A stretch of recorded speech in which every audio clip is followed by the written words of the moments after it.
Father Miller here. Welcome back to the Nerd Father. This morning I have an article from the Catholic News Agency about the masses at St. Peter's Basilica, the restrictions that are going into effect today. Now, as you know, I've been steamed over the last 2 weeks about this decision. I'm dumbfounded, as a lot of my brother priests are. The idea that you're going to limit the amount of masses that can be said at St. Peter's. You know, any priest that goes to Rome, one of the highlights would be to be able to say Mass at St. Peter's. Not just can celebrate Mass, but to say Mass, to be the main leader, to be the main presider over it. But according to the Secretary of State, they're now trying to bring everybody that wants to can celebrate or to say Mass into a certain amount of times within a day. So anyway, this is these guidelines that the Secretary of State issued went into effect today. And looking at this article for the first time, the Basilica was quiet without the usual murmur of prayers in many languages being offered to God in the sacrifice of the Mass at the tombs of the saints. A person entering the Basilica at 8:30 would not have seen any Masses taking place in the empty side chapels. The only official Mass scheduled at that time occurred out of sight, behind a curtain, behind a barricade. Only 8 people were present at Mass, offered in Italian by one priest, ad orientem, facing liturgical east, without any hymns.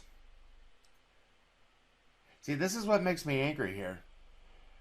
If you're going to go over to St. Peter's and say Mass, you're going to be, as a priest, you're going to be required to celebrate in Italian. I don't speak Italian.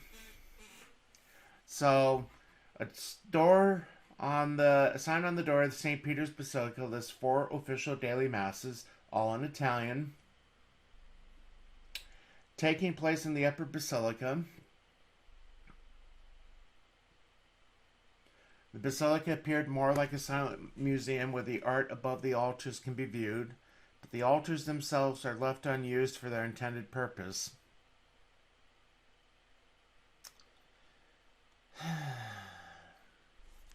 It's dumbfounding. I've only been to Rome once. I want to go back so bad. I really enjoyed my trip to Rome. I want to go back to Rome. The Vatican is overwhelming when you go to visit St. Peter's. I mean, it's almost a visual overload just to be able to see the sheer magnificence and the hugeness of the Basilica. And as it says here, there's 45 altars, 11 chapels in St. Peter's Basilica. Many have been used every morning to celebrate daily Mass.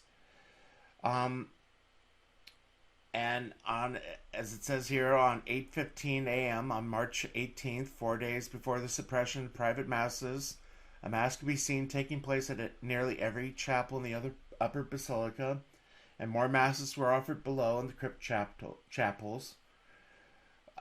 The resurrection of private Masses came in. Well, this is an understatement. The restriction of private Masses came about in an unusual fashion 10 days ago. Has it been that long? Anyway. So, I don't know. You know, at the time we were hoping this is false. We were really hoping that this wasn't going to happen. I mean, this is, again, even that I can't even put sentences together, just hopefully stresses how dumb this is. And again, I've never had to say anything like this about the Vatican before. This is a dumb decision. You know, when I went to Rome, I wanted to say Mass at St. John Paul II's tomb. You go into St. Peter's Basilica. On the right, the very first thing is the Pieta. And then the next side altar is the tomb of St. John Paul II. But, good heavens. I really hope this is going to change. I just can't comprehend this. This is beyond dumbfounding. And I really don't like criticizing the church. I really never had to criticize the church. I mean, okay, there are things that have been done, especially with the child abuse scandals. Yes, that stuff is dumb. But anyway, I'm dumbfounded. Say a prayer for me, help my blood pressure to go down. But until next time, God bless.